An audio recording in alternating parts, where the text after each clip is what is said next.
More bad news on California's economic outlook.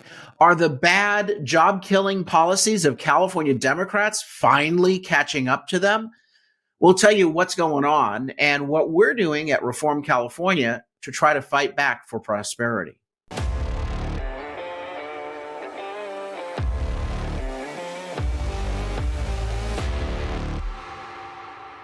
I'm Carl DeMaio, chairman of Reform California, and we have long told you and warned you about the reckless, job killing policies that California Democrats have been imposing in the state of California.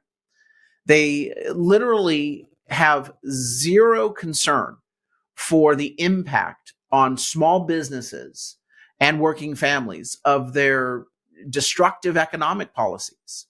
We have the highest taxes of any state in the country, the highest income taxes. So people who are the investors don't want to locate in California.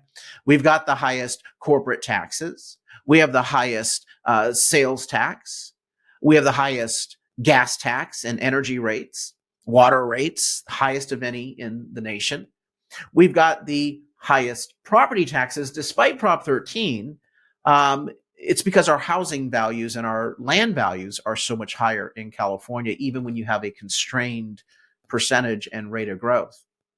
By every measure, California politicians have imposed the highest tax burden of any state in the country, but it's not just taxes. California's regulations are a crushing blow to businesses, small and large. They've got the highest minimum wage rates in the state of California, meaning that labor costs are going to be more expensive. They also apply just toxic regulations to job creators.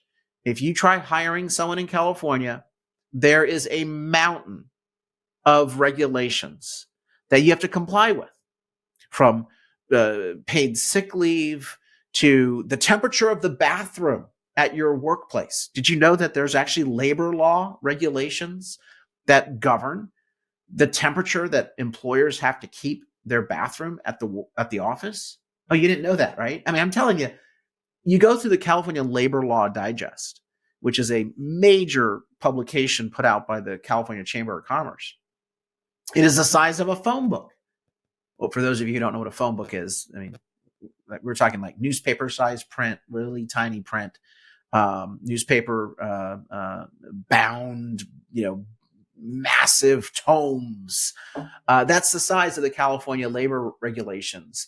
And so you have things like AB 5, which bans small businesses from hiring independent contractors, any businesses from hiring independent contractors in the state of California.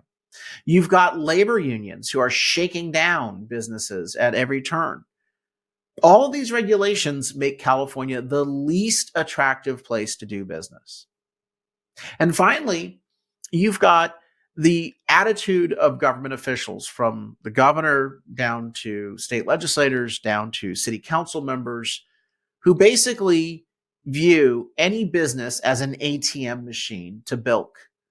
And you've got even legislators telling business owners, yeah, you want to leave? Fine. Don't let the door hit you on the way out. In fact, Lorena Gonzalez, who was in the assembly just a few years ago, once tweeted F you to Elon Musk when, she didn't like something he did. And Elon Musk said noted, and then moved the headquarters for his company to Texas. So those are just some of the issues that we've been raising on this show year after year. But you've got California liberal politicians and their enabling friends in the liberal media, the lying liberal media in California, claiming that everything is A-OK, that California is the most prosperous state. Why are you all complaining? It's all good. Now the numbers tell a different story. Here is the latest story headline, from Fox Business. I want to point this out real quick. First, I want to give you the national unemployment rate. This is according to the U.S. Bureau of Labor Statistics, Department of Labor. For February 2024, which is the latest month that we've got accurate data on, is a 3.9% unemployment rate nationally. 6.5 million unemployed People, 2.2 million unemployment claims. So a 3.9% unemployment rate, not too bad. But take a look at California's unemployment rate. California's unemployment rate is 5.3%. That is nearly a third higher. It's actually a third higher than the national rate, 5.3%. So we have a 33% higher unemployment rate than the average across the country because California has a 5.3% unemployment rate for the month of February. Now, the Democrats and the liberal media are gaslighting you when they say, oh, we're living in a period of unprecedented job creation. Remember, these are the same blank hats that shut our economy down. They always look at the March 2020 numbers, and they use that as their reference point of when everything shut down. And then they say, oh, look at this. We got all these extra jobs that were created. No, you destroyed millions of jobs. And then it took 3 or 4 years for us to finally catch back up. In some states like California, they've not caught back up. And you're now asking for some accolades or an award or some praise. Are you people absolutely insane? You created, with no justification, by the way, with no benefit. The lockdowns did not work. You created economic misery and turmoil. And now you want us to congratulate you on the rest of us in America being able to climb out of the ditch that you threw us in? Please. So California added only 50,000 jobs between September 22 and September 23, which is the fiscal year. We look at October 1st fiscal years, the starting point. And that means that 50,000 jobs is a paltry comparison to what the state of California initially said they created back in the fall, 300,000. Nope, it was way off. It was only 50,000 jobs in the course of a year. Mind you, California is the largest state in the union, 40 million people, although with net migration, a lot of people are trying to get the hell out of Dodge.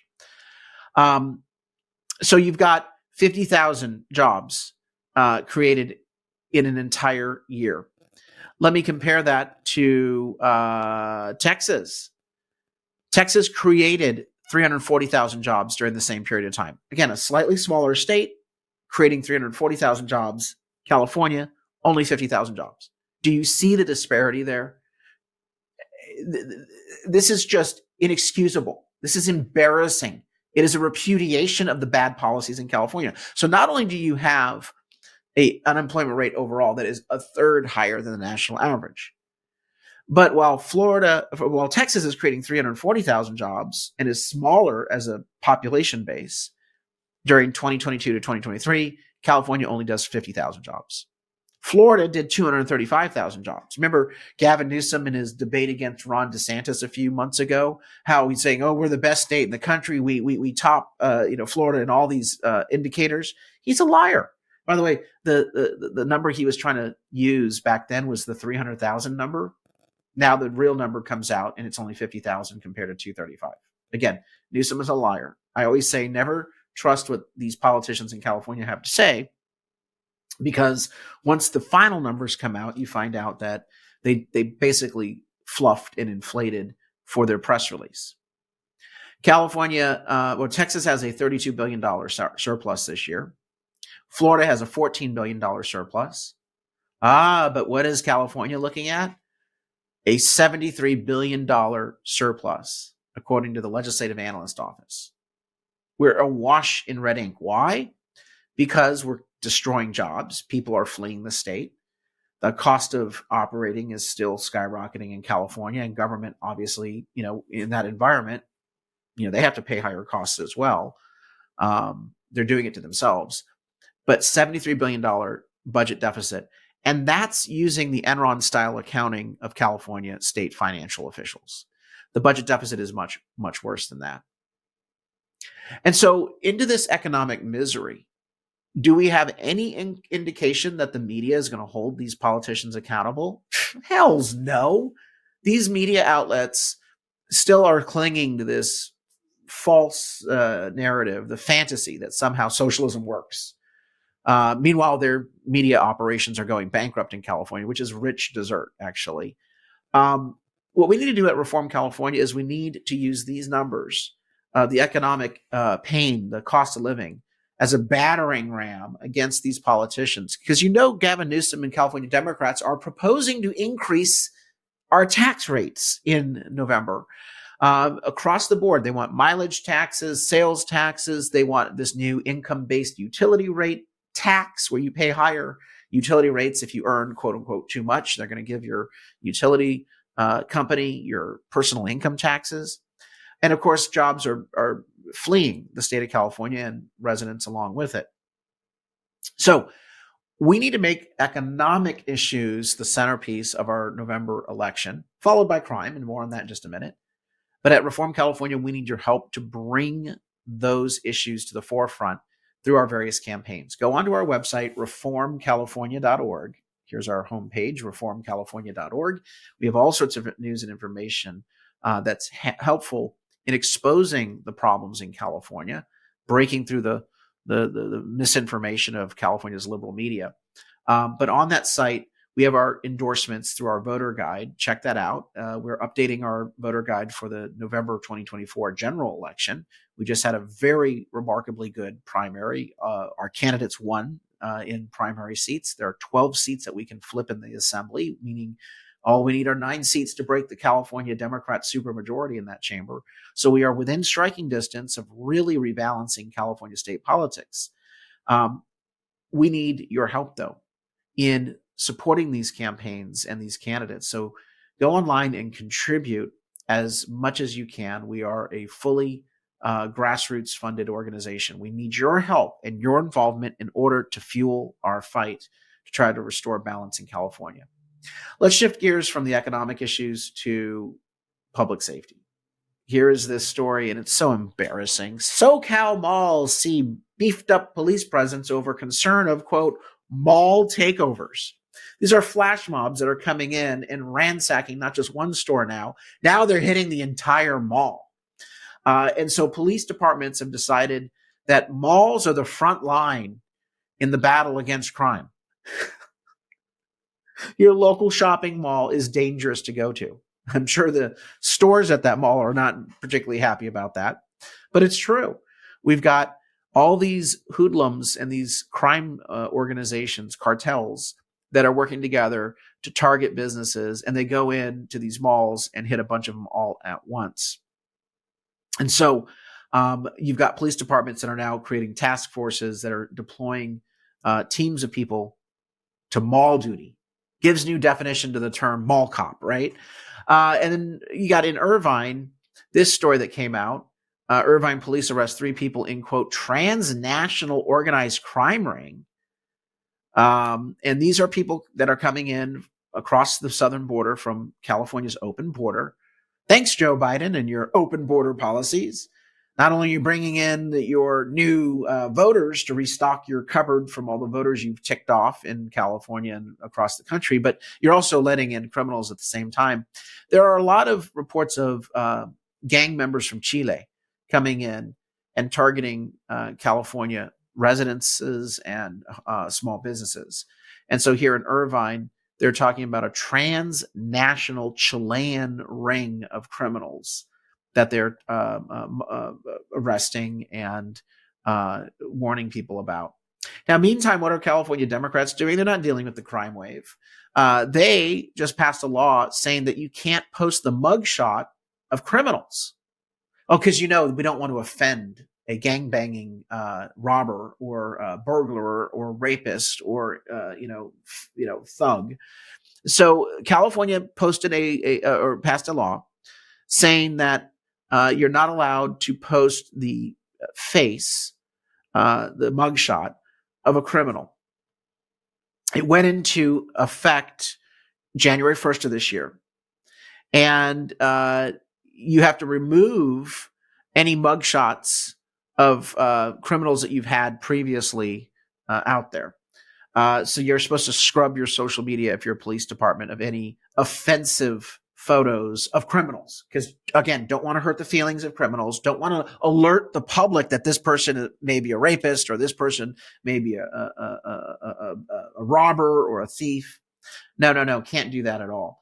And so Murrieta, oh, sense of humor at the Murrieta Police Department, they post photos like this. These two criminals that they posted on their social media account with Lego heads apparently on their face. Here's another one. Guy getting arrested with a Lego head on his face. Because, we need to comply with the law. And then, of course, they want people to know, why are we posting photos of people with Lego heads on it? Because, well, California's liberal politicians require that we do this. This is insane, my friends. This is absolute insanity that California liberal Democrat politicians are more concerned about hurting the feelings of the criminals than warning you that someone has been arrested and accused of a heinous crime. I think the public has a right to know. I think the public knows that if someone's been arrested, there's probably a good reason why, and they'll get their day in court. But the mugshot should be posted online. Congratulations or heads up or shout out to the Murrieta Police Department in Riverside for exposing the insanity of California Democrats and their bad policies. On that front, we do have at Reform California a campaign going on. It's to restore public safety. Part of what we're trying to do are repeal bad laws like that stupid mugshot ban, but also we want to make crime illegal again in California. The effort to reform Prop 47 is underway. We're collecting signatures with a broad-based coalition of people who want to fight crime. The repeal of Prop 47, the reform package, would make crime illegal again in California by giving police and prosecutors the tools they need to arrest and punish criminals. If you've not signed yet, please Google repeal Prop 47. Check out our website, reformcalifornia.org, for more information. Remember to like and subscribe to this channel. Smash that notification button so we can continue to keep you updated on breaking news and politics in California. Every day we give you a new show at 5 o'clock. And so we cover all the latest news and headlines that we think you need to know that the liberal media won't be telling you about. And we also don't just want to get you outraged about what's going on. We want to empower you by inviting you to be part of the various campaigns that we have underway at Reform California. If not you, who? If not now, when? Join the fight at reformcalifornia.org. Until next time, Carl DeMaio, Chairman of Reform California. Help us break through the censorship of the liberal media. Like this video, subscribe to this channel, and smash that notification button so you can stay up to date on all the developments in California news and politics. Also, please visit the website, reformcalifornia.org, for ongoing news coverage and to join one of our campaigns in the fight to take back our state. If you can, please sign up as a volunteer or chip in a contribution. This episode of Reform California with Carl DeMaio, paid for by Carl DeMaio for State Assembly 2024.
Go with that.